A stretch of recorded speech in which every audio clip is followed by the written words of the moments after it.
সাথী বন্ধুগণ, বাংলাদেশী জাতীয়তাবাদ ভিত্তিক সম্মানিত সভাপতি, আজকে প্রাগপুর ইউনিয়ন বিএনপির নেতৃবৃন্দ, দৌলতপুর উপজেলা শাখার সাবেক সহ সভাপতি, সাবেক সংগ্রামী সহ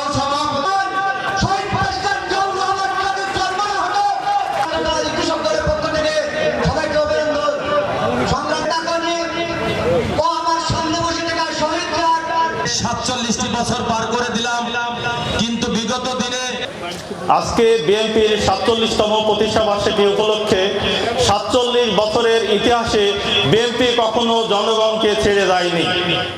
বিএনপি সবসময় জনগণের সাথে থেকেছে। আপনারা জানেন, বাংলাদেশে কয়েকটি দল যারা নির্বাচন আসলেই খেলা শুরু করে, চোর পুলিশ খেলা। মথুরাপুর ইউনিয়ন সেক্রেটারি সাধারণ আরো অনেকে উপস্থিত আছেন, যাদের নাম আমি ঘোষণা করতে পারছি না।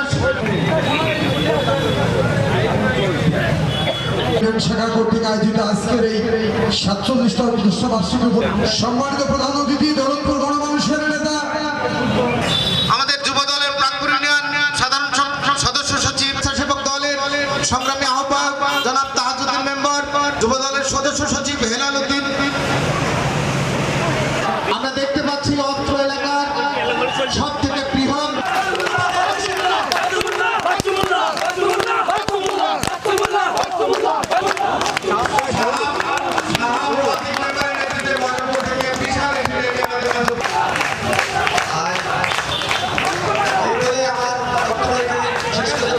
বাংলাদেশ জাতীয়তাবাদী দল যা রাজনৈতিক দর্শন আপনারা যদি পড়েন আপনারা জানতে পাবেন। বাংলাদেশ জাতীয়তাবাদী দলের ৭৮ থেকে ২৫ যদি আন্দোলন সংগ্রামের ইতিহাস পড়েন আপনারা জানতে পাবেন। আমরা সেই জায়গায় যেতে চাই না, অনেক সময়ের ব্যাপার। আমি লীগ বন্ধুদের আরেকটি কথা বলতে চাই, অতীতে যা ভেবেছেন, যা চিন্তা করেছেন, যা কল্পনা করেছেন, তা মাথার থেকে আজ থেকে সরিয়ে ফেলেন। বিশ্বের ইতিহাসে ১৬৫টি আন্দোলন অভ্যুত্থান ঘটেছে বন্ধুরা, ১৬৩টা রাজনৈতিক দল আর কখনো ব্যাক করতে পারে নাই। আজকের এই অনুষ্ঠানের অন্যতম আয়োজক বিএনপির ৪৭তম আমরা দেখতে পাচ্ছি অত্র এলাকার সব থেকে বসে পড়ুন। আমাদের গ্যালারির বাইরে যে দাঁড়ায় থাকে, চেয়ার গুলো ফাঁকা আছে, আপনারা আমাদের মাঝে এ পর্যায়ে কোরআন থেকে তেলাওয়াত করে শোনাচ্ছেন জনাব রাশেদুল হক শামীম ও ছাত্র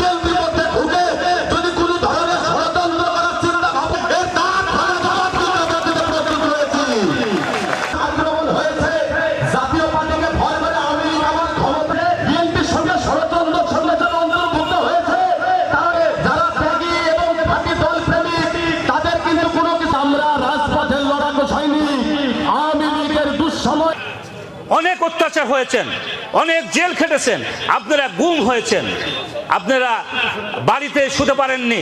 এই ১৭টা বছর আপনারা মাঠে ঘাটে আপনারা অন্য জায়গায় পলিয়েছিলেন। ভাইরা আমার, দৌলতপুর থানায় কে খোঁজ দিয়েছে? দৌলতপুর থানার অভিভাবক রেজা আহমেদ বাচ্চু মোল্লা ছাড়া আপনাদের কে খোঁজ নেয়নি, কে পাশে দাঁড়ায়নি।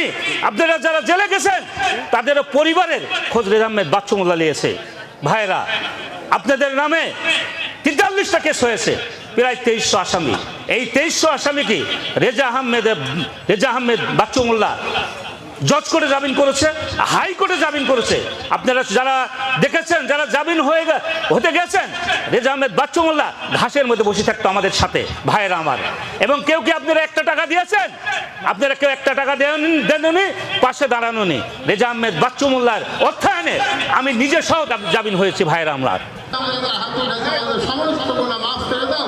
আমাদের পিতা মাতা জিয়াউর রহমানকে আল্লাহ তুমি শহীদ মর্যাদা দান করো। এই দেশকে তুমি হেফাজত করো মাবুদ, আমাদের সাহায্যের মর্যাদা দান করো মাবুদ। আল্লাহ জুলাইয়ের সঠিকভাবে এই দায়িত্ব করার তৌফিক দান করো মাবুদ।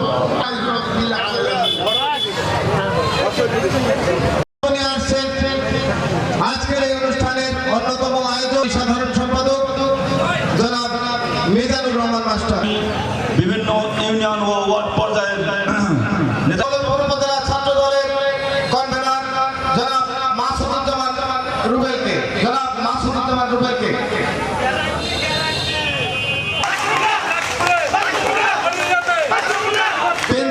সংগ্রামী সাথী বন্ধুগণ, আমার নিজস্ব বক্তব্য সবাই বিভক্তি ভুলে আমরা আগামীতে এই উপজেলার এই আসন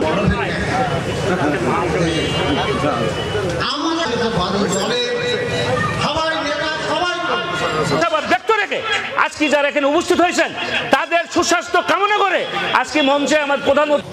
দেশে গণতন্ত্র আসবে কিভাবে?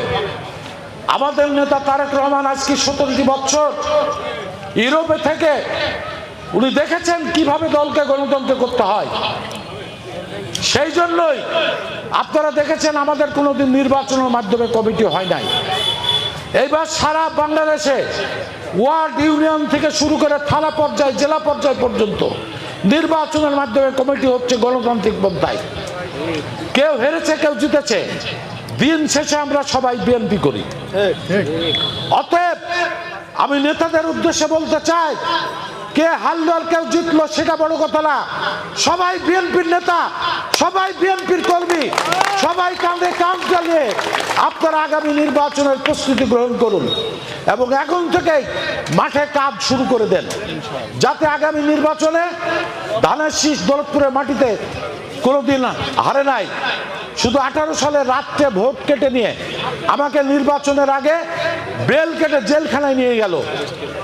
নির্বাচনের 2 দিন আগে আমি হাইকোর্ট থেকে জামিনে মুক্তি পেলাম। সমস্ত গুনাহ মাফ করে দাও।